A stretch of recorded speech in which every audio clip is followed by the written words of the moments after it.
It's time once again for the Passion to Succeed podcast, where we explore the traits, mindsets, and attitudes of passionate and successful individuals.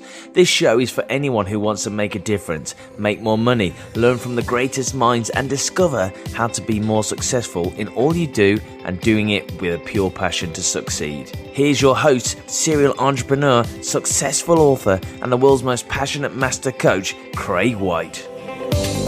Hi everyone, welcome and hello again. I'm Craig White and this podcast show is proudly brought to you by Passion to Succeed. I'm absolutely buzzing for today's show. Do you know, we've got a fabulous guy who's become a great friend of mine over the recent years, and Dillon has been on the show with us before, and I'm stoked to have him back on today because do you know what Dillon's going to talk to us about is about prosperity through passion, through purpose and through profit. Do you know, this guy really is on a mission to contribute. And I've got a question for you. What does living on purpose mean for you? What does giving value without need of compensation mean to you? What do you do because you love it from within?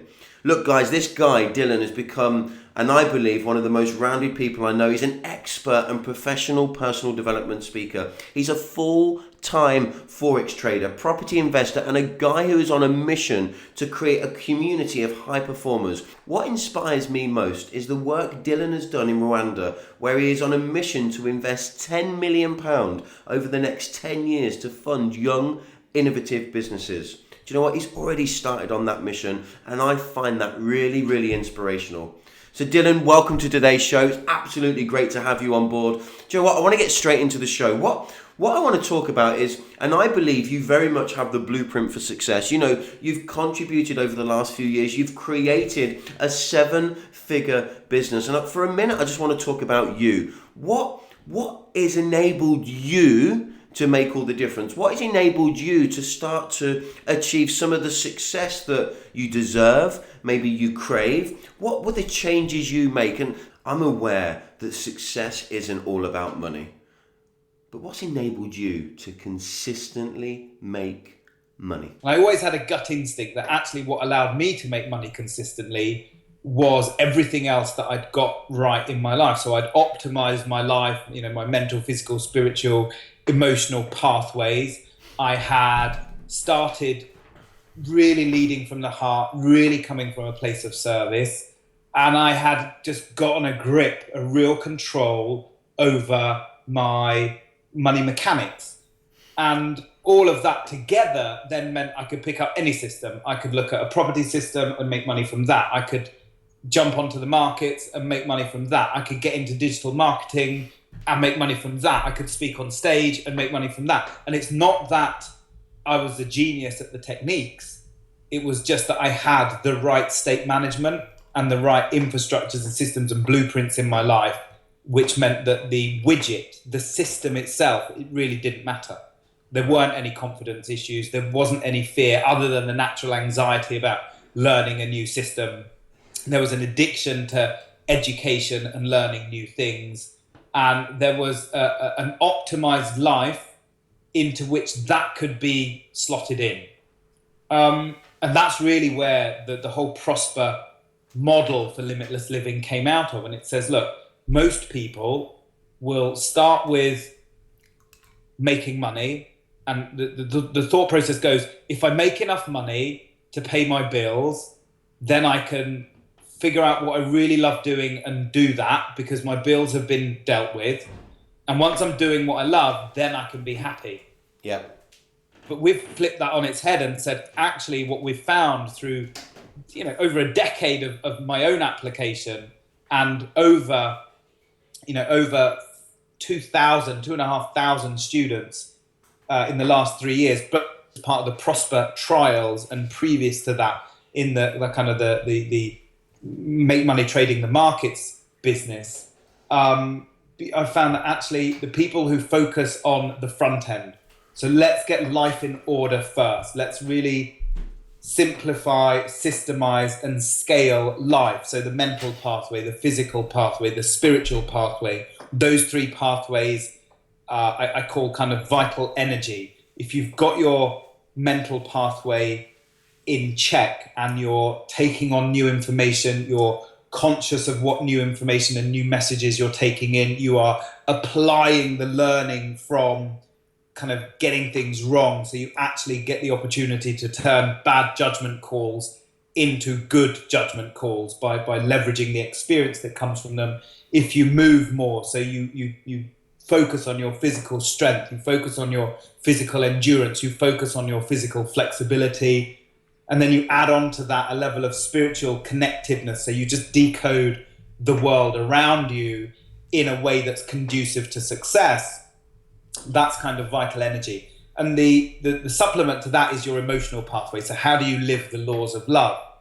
So in terms of optimizing life, if you can get your mental, physical, spiritual, and emotional pathways really fine-tuned, they're your inner, your inward-looking powers, then your outward-looking powers, so that's your vocational pathway, how you serve others, that's your financial pathway, what you do with the money that you make from serving others, your social pathway, how you develop inspiring networks, and your charitable pathway, how you sow seeds of prosperity for others.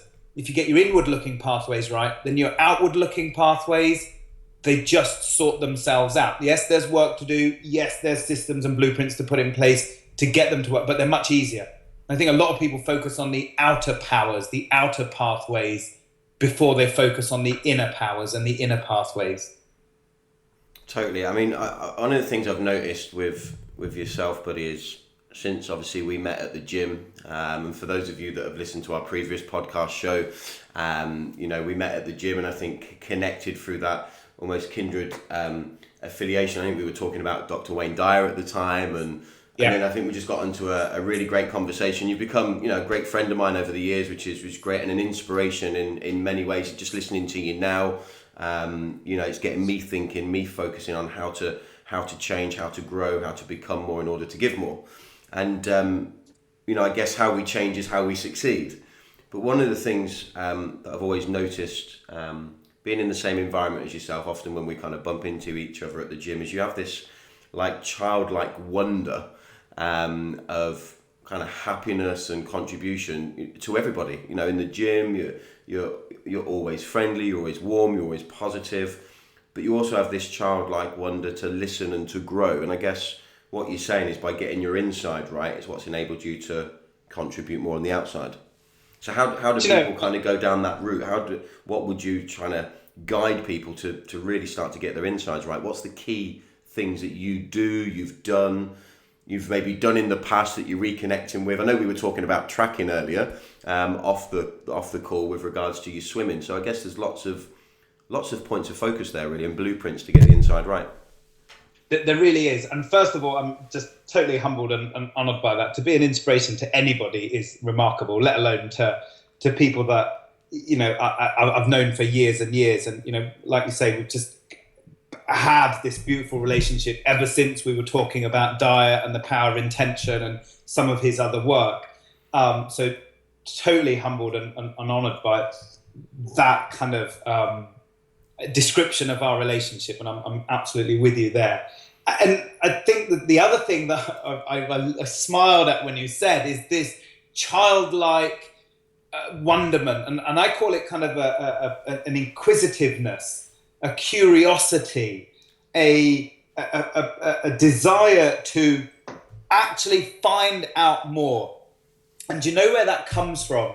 That comes from looking back at a time in my life where I never had it really bad. I mean, my parents came to the country as refugees and so on and so forth, but I never really felt that. We grew up in a kind of in a massive council estate in the late 70s, but I never felt like the son of refugees. I never felt like we had the financial difficulties that my parents obviously had. So this is not a sob story, and I think there are many, many people probably listening to this who have it far harder than I ever had it.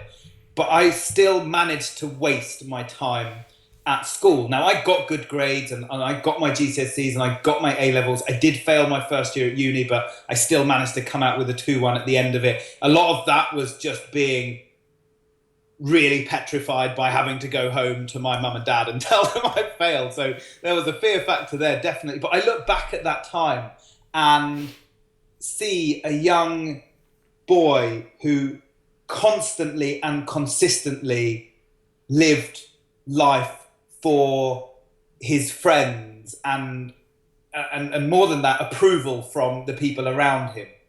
And it was this desire to get people's approval that really stopped me learning everything I could have learned in all those phenomenal years at school, phenomenal years at university. And I remember all through that time now, looking back, that I was just living for other people, Craig. I was living for kind of their approval. I was living for the significance that I got in certain situations, spending money that I didn't have, not paying attention in class. And that then went on to university, to almost being the kind of the big character on the outside, but being a very small, shy, lacking in confidence guy on the inside. There was just never any congruence between the inner me and the outer me. And because I was living for other people's approval, of course, I never really followed my heart in those days. And, I had a real desire to learn more about science, for example. But at secondary school, I went to a comprehensive school, massive comprehensive school. It was not the done thing to be into science. And so therefore, I kind of made it my mission to sabotage my success in science. And that didn't work because I still continued to kind of, I wouldn't necessarily say get bullied, although there was a bit of that, but it was more around when you're not congruent, people see that you're not congruent. Human beings resonate with congruence. So look, if you know that somebody is a bit of a moron and he himself knows he's a bit of a moron, you're probably likely to share a drink with him of a lunchtime or in the evening and have a laugh with him because it's totally congruent. But if you've got somebody that pretends to be something and they're not, because you can't read them, you don't really want to spend any time with them. It's not that, he's a great guy or he's not a great guy. It's just that, is he congruent or not? And we resonate with congruence. And actually, if you look at some of the big personalities at the moment in US and UK politics, it's interesting that the polls for kind of, I wouldn't necessarily likability, but I'm going to use that word. The polls for likability actually show that we like the congruent guys better than we like the people who portray themselves to be good guys. Does that make sense? Yeah, totally. Yeah. So congruence is what really drove me to saying, look, I want to live a life where I am the same on the outside as I am on the inside. And I remember there was a moment in time where I started learning in the sociology of organizations. So I did a module on the sociology of organizations. And in that module, we talked about front stage and backstage and how when you are at work, you play the front stage character in a theatre. And when you're at home, you play the backstage character in theatre. And this was all about understanding employees. So this would have been in the late 90s I was studying this. And I remember at that time thinking, why does there have to be a front stage and a backstage at all? And can you not turn around and just set light to the freaking curtain? And so there is no front stage and backstage. And it took me another 10 years to really live that principle. But what changed for me was that desire to not waste any more time living life for somebody else. And I know that that's a real cliche. When people used to tell me, live for yourself, not for other people, I thought it was absolute nonsense. I didn't realize I was living for other people. But it was a desire to say, I've got dreams, I've got ambitions, I've got intentions. There's things I really, really like.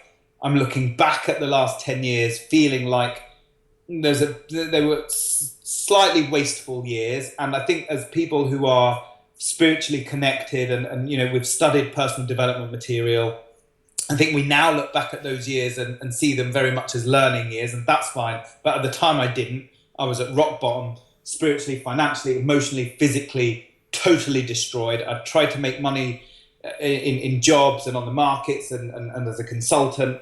That hadn't worked. I couldn't ever really keep hold of any of that money. I was spending way more than I should have done. I was giving away more than I should have done, like this kind of guilt-ridden giving. I then gave all that up, went out to the United Nations, or went out to Rwanda to volunteer for UNECA, which is the United Nations Economic Commission for Africa.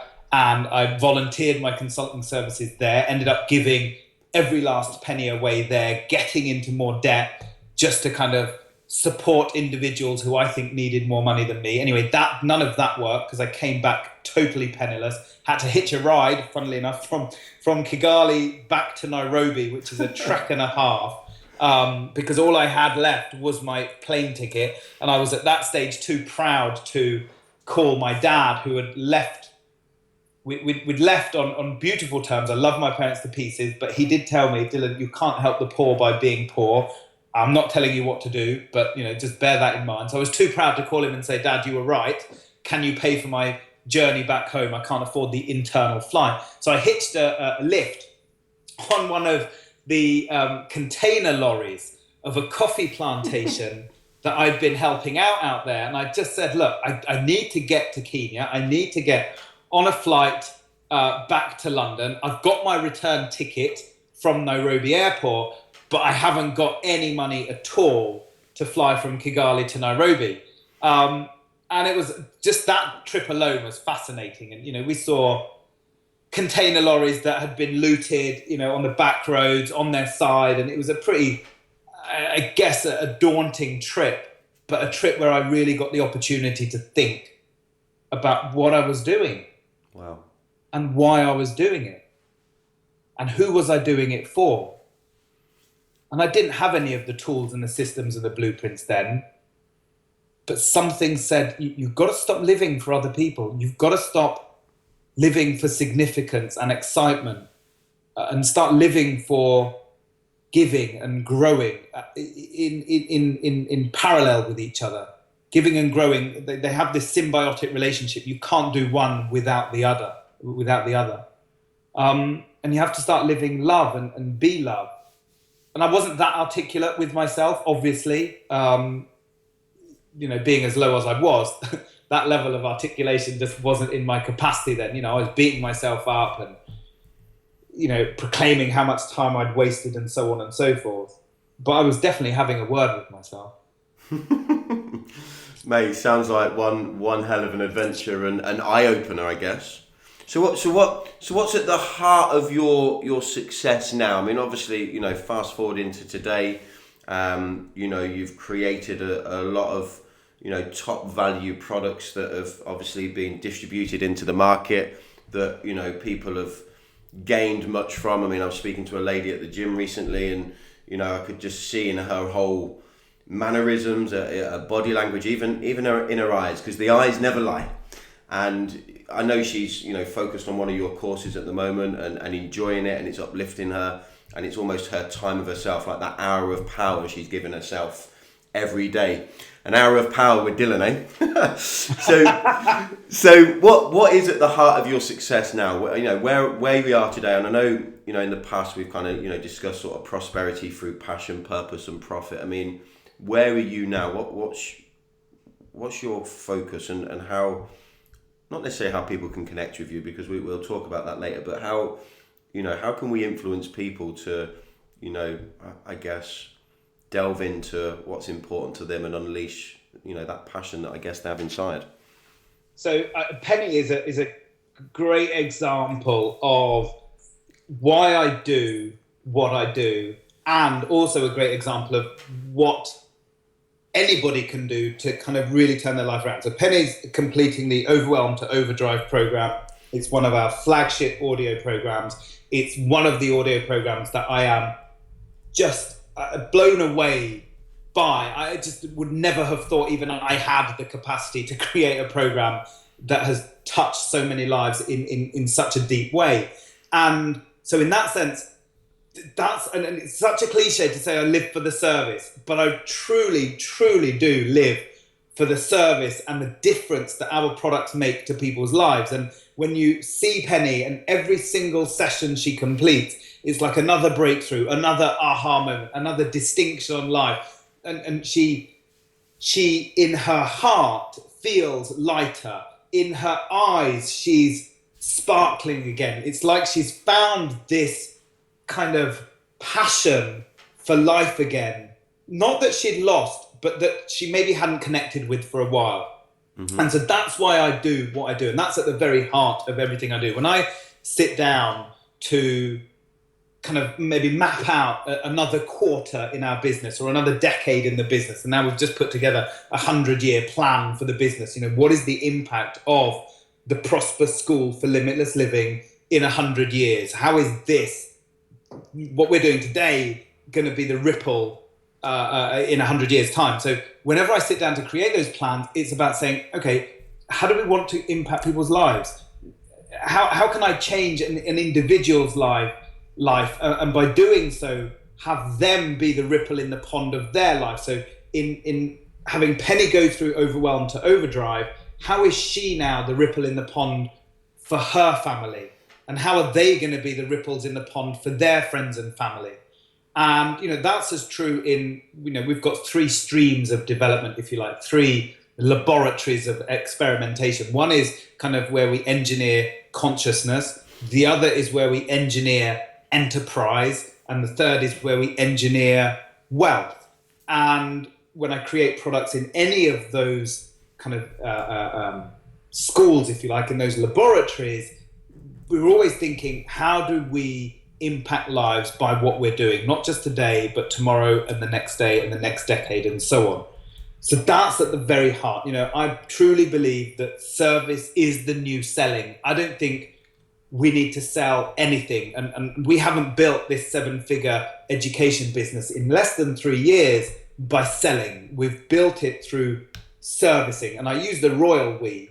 But of course now we've got the team of individuals, and I've got a great kind of a great group of collaborators together.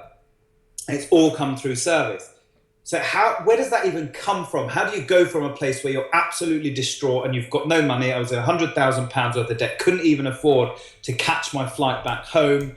All that. How do you move from a place where you're that low to a place where you're just on cloud 9 every single minute of every single day? You do it by falling in love with yourself, and you do it by saying, I can't give what I don't have. And so I've got to get strong in order to give strong. And how do I do that? Well, first of all, I have to accept where I'm starting from. And where I'm starting from is right here, right this minute. Just here is where I start from. I can't start from anywhere else. What's done is done.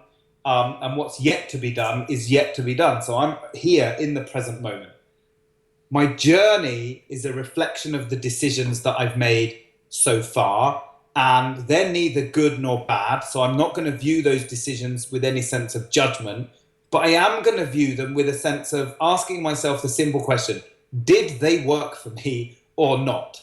And that's it. Did those decisions work for me or did they not? So did living for the approval of other people, whether it's my friends, whether it's my family, whether it's people I don't even know, did that work for me? No, it didn't. So what can I do differently? So it's this kind of reflection on life and on our life experience, but without any judgment. And that is ridiculously hard to do because we are all conditioned to either pat ourselves on the back or kick ourselves in the arse. And that's the reality. So we've got to stop doing either of those. It's not about congratulating ourselves on the great decisions and kicking our backsides for the bad, but it's saying, what are the decisions that brought me here? Did they work for me or did they not? And what can I do differently? And how can I love myself throughout that process? Because loving myself and filling myself up with love, living the laws of love, embodying love, being love, every minute of every day is what's going to get me through. And my job here is, in essence, just to develop my consciousness, to develop my intuition, to spot and act upon the coincidences that kind of come across my eyes and my heart every single day. And I can only do that from a position of love, because if I'm hating on myself, then I'm not gonna, my eyes just are not gonna be open, and I'm gonna be moving through my days in a really low state of vibration. Mm-hmm. So some of this stuff gets a bit woo-woo, but I firmly believe that the results are rooted in the woo-woo. They really are. It's about, first and foremost, falling in love with myself. It's about falling in love with who I am, what I stand for, what I stand against. So if we're trying to guide other people, then it's about doing exactly that. Fall in love with who you are, fall in love with what you stand for, what you stand against. And if you don't know what you stand for and what you stand against, fall in love with not knowing, and that's fine, because that's a journey of discovery. Fall in love with your journey, the good bits and the bad bits, the light bits and the dark bits. Fall in love with everything you have been, everything you are right now, and everything you ever will be, because that's all you have. So once you fall in love with that, you really start to love the experience of life. And there's this concept of white light. White light is made up of all the different colors of the rainbow. So when my dad used to work at a company that produced, commercial printers. And he used to bring these prisms home, which they'd used in the machines. And I love the prisms. You shine sunshine through them, and the light comes out the other end like a rainbow. And I didn't really know what that meant. I started just thinking about this concept while I was in Australia. We spent 3 months in Australia, January, February, and March this year. And I was thinking about this concept of light and dark, yin and yang. And I was thinking about white light.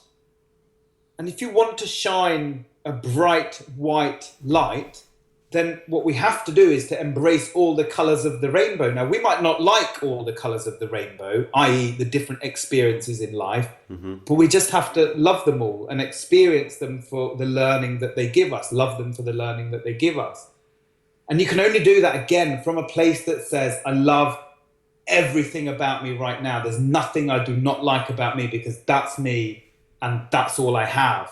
And I might think I need to get down to the gym a little bit more. I might think I need to swim a bit faster. I might think I need to work a bit harder or work a bit less, or spend more time with my family or less time with my family, or pay my partner more attention or pay my partner less attention. There's all these things I think I might need to do. But that shouldn't stop me loving who I am, because that's all I have. Totally, mate, yeah. I think it's that philosophy, isn't it? It's being your best. I guess it all sits down with our beliefs, which, are literally that. They're not necessarily true. It's just us going into the state of mind of them being so. But it's that vibe or philosophy of being as best as the best, but no better than the rest. Absolutely. We have a phrase at our school, which is, true prosperity is not about being better than anybody else. It is about being better than you used to be. So if you can focus just on being a little bit better than you were yesterday, and probably not quite as good as you're going to be tomorrow, then you make progress. And all that's needed to be happy in life is this sense that you're making progress, you're moving forward.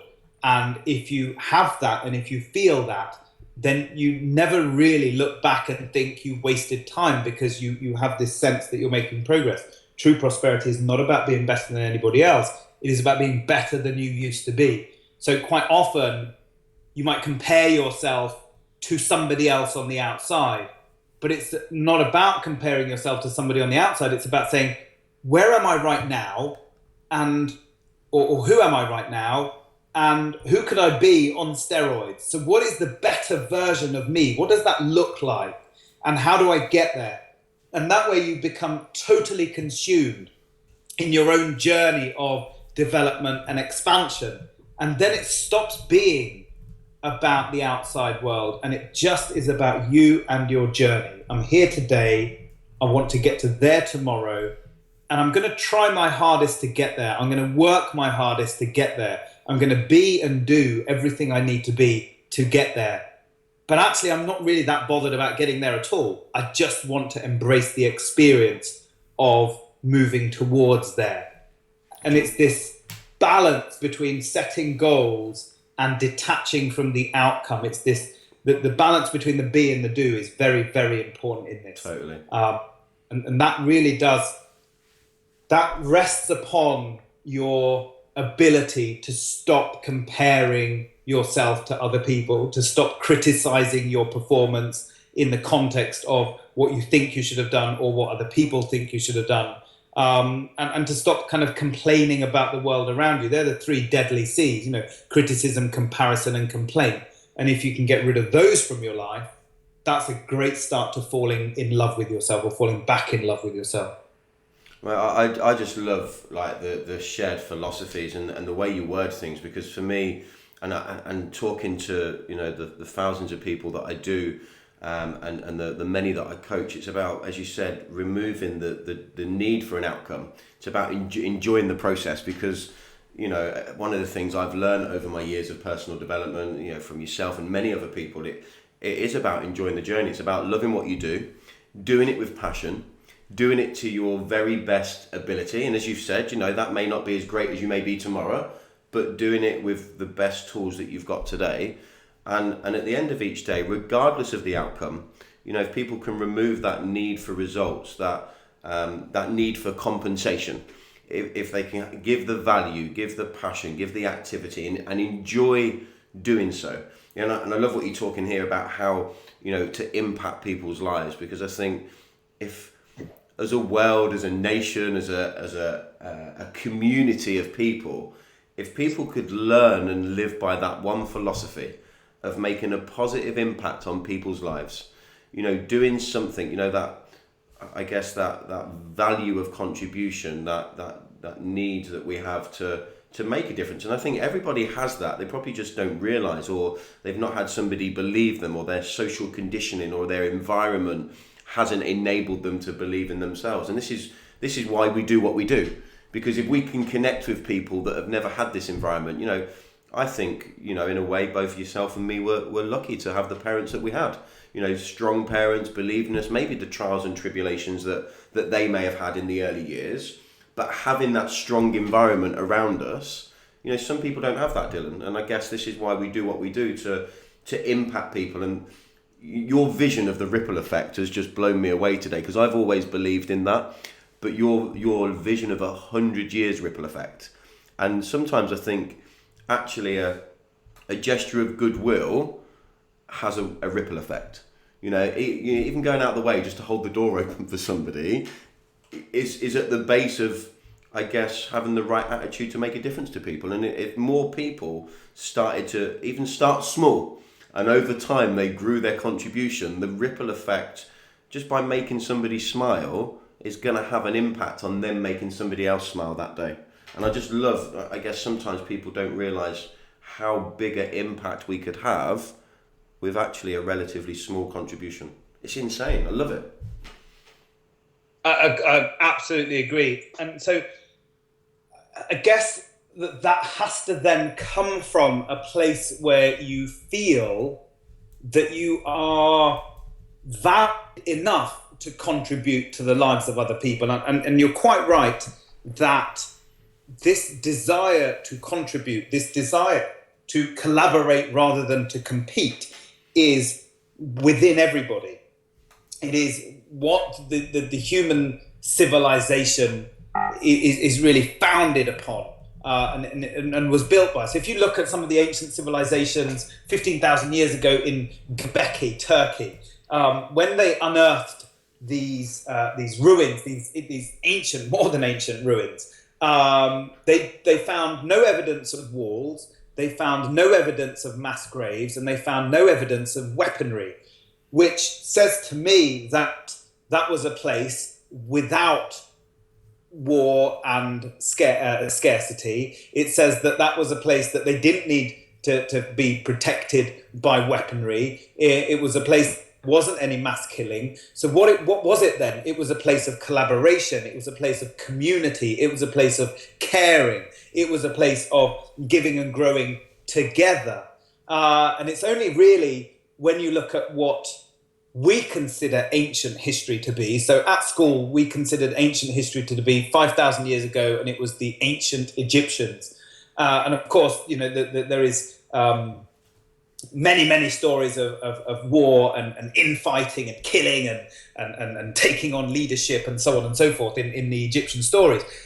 But actually look further than that, and the human civilization was all about collaboration. And I think that there has been a tendency towards competition, which has permeated the mindset of a lot of people and the psyche of a lot of individuals and organizations and communities and countries, that is not conducive to our long-term success and our long-term kind of survival even. And we have an opportunity as individuals building organizations today and creating families today and sharing messages with hundreds of thousands of people every year. We have an opportunity to shift or to play a part in the shift of human consciousness from the I and the competitive to the we and the collaborative. And if we're able to do that just for one person by holding the door open and they're having a bad day, but you held the door open for them and all of a sudden you restore that individual's faith in humanity just for that split second. Or we're able to do that on a much larger scale by taking people through structured programs of development, as you're doing through this podcast, then I think we really start to have the level of the ripple effect that that I believe we can have, and I believe everybody can have. Everybody is the pebble in the water of their own pond. But that has to come from a place where you feel valid enough to make a difference to the lives of other people. And in order to get to that place, we come right back to falling in love with who you are, what you stand for, what you stand against, even if that's nothing, and embracing every part of your life experience as the blueprint of your life journey. So how do you do that practically? How do you get from a place where you might be rock bottom and you're trying to create this new life for yourself? And remember, the life comes before the enterprise, which comes before the wealth. So you've got to get life fine-tuned. How do you do that? Well, a great place to start is just to take the 8 pathways. So we call these the personal powers. So the first personal power is your mental power. That's how you harness your brain magic. The second personal power is your physical power. So that's how you sculpt your energy center. Your third personal power is your spiritual power. That's how you decode your worldview. Your fourth personal power is your emotional power. So that's how you live the laws of love. Remember, those 4 are your inward-looking powers. The remaining 4 are your vocational power. So that's how you deliver your ultimate dharma, your ultimate purpose in life. Your fifth, where are we on? We're on 6th, aren't we? Your 6th personal power is your financial power, so how you leverage money mechanics. Your 7th is your social power, how you create inspiring networks. And your 8th is your charitable power, how you sow seeds of prosperity. So if you take those 8, mental, physical, spiritual, emotional, vocational, financial, social, charitable, and you just spend 5 minutes a day on each of those, just 5 minutes, nothing more, nothing less. Set yourself the goal of spending 5 minutes developing each of those personal powers. So what might that look like? In your mental power, that might be listening to just 5 minutes of one of your podcasts. In your physical power, that might be just 5 minutes of jogging on the spot, bouncing on a trampoline, running around the garden, doing a few stretches, whatever that is. In your spiritual power, that might be just a 5-minute meditation, just sitting in silence for 5 minutes. In your emotional power, living the laws of love, that might be 5 minutes spent writing a love letter to that special person in your life. And if you have no special person in your life, write a love letter to yourself. In your vocational pathway, 5 minutes spent on understanding what your skills are. And we do a whole program on identifying what your purpose is, what your absolute skills are, how you serve the world. But just 5 minutes on considering what your skills are. In your financial pathway, 5 minutes on just maybe even a daily balance sheet. That's a great place to start. What did you spend today? What did you bring in today? So some money tracking in your financial pathway, 5 minutes. In your social pathway, maybe joining a group on Facebook that is full of kindred spirits. And if you're already part of a group, maybe 5 minutes of your day on supporting members in that group. So we have a private members community, and I encourage everybody in that community to support and be supported. So maybe 5 minutes a day on supporting people within your group, within your circle. So in your space, Craig, supporting other people in the network marketing space. And in your charitable pathway, if you can do nothing else, if you can't buy somebody a sandwich or a coffee, then 5 minutes sat talking to that guy outside the tube station, that guy outside Starbucks, that guy sheltering in the rain because it's chucking it down. 5 minutes. And if you do that every day, that's 40 minutes of your time spent developing your 8 personal powers. And it starts from there. And it's so small that it feels insignificant.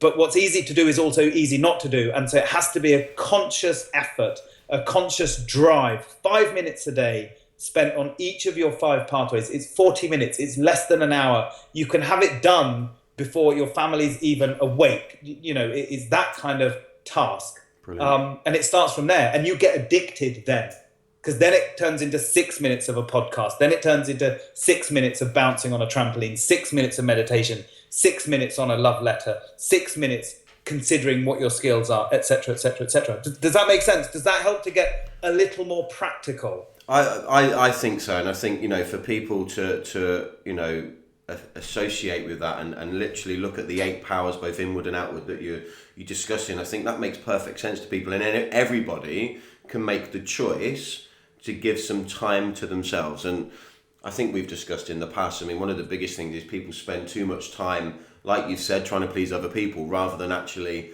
giving themselves some quality time to develop from the inside and then out, obviously on the outside. And practically, I think that's fabulous. I think people can, go away and start to work on these 8 powers that they possess and develop them to become better tomorrow than they was today. Absolutely. Hey, look, Absolutely. Dillon. Look, if you want, if there's any material that you want to add to your show notes, or I don't know how you work the podcast. I don't know whether you have show notes or not, but we can definitely put some material up there, even if it's just a list of the 8 powers, whatever. You let me know. Yeah, we'll get something up. The shows obviously go out through iTunes and Stitcher and SoundCloud, so that's great. We do have the website passiontosucceed.com where people can access the show notes, so that's certainly something we can do, Dillon. You mentioned obviously the 1st of August. Obviously you've got this launch of the Prosper School, which I know you're really excited and passionate about this contribution. How can people connect with that? Obviously they're listening through iTunes. What is the simplest and quickest way for people to connect with what's going on with you?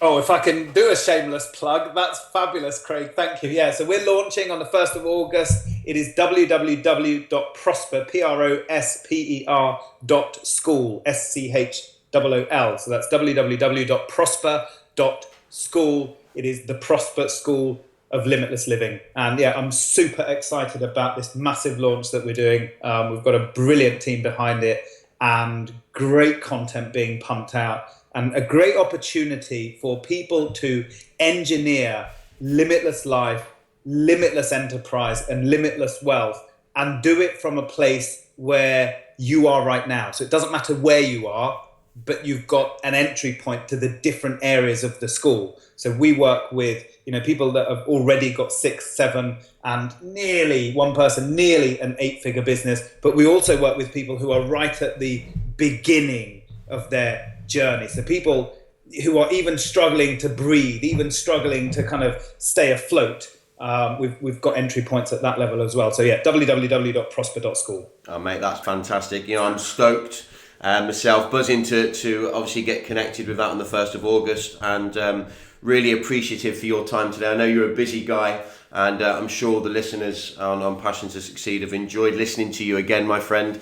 And I bid you a fantastic day. Thanks again for joining us, and guys, I really do hope you've enjoyed today's show as much as I have, and I look forward to connecting with you soon. Dillon, you're a star, mate. Thanks a lot. Thank you, Craig. Take care. Bye. If you enjoyed today's show, we would appreciate it if you would most people share through social media, then subscribe, rate and provide a review over at iTunes and SoundCloud. That's all for today. Thank you for joining us. The Passion to Succeed show is brought to you by passiontosucceed.com. Get over to the website, subscribe and join the community of passionate people.